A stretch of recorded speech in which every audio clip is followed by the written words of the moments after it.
భారత రాష్ట్రపతిగా ద్రౌపది ముర్ము ఎన్నికవడంపై దేశమంతటా హర్షాతిరేకాలు వ్యక్తమవుతున్నాయి.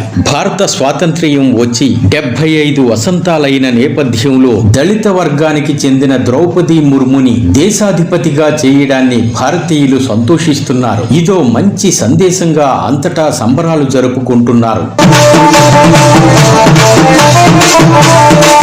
విశాఖలో సింహాచలం ప్రాంతానికి చెందిన దళితులు, గిరిజనులు హర్షాతిరేకాలు వ్యక్తం చేశారు.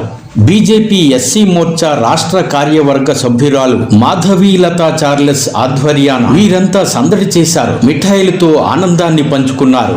ధింసా ప్రదర్శనతో సందడి చేశారు.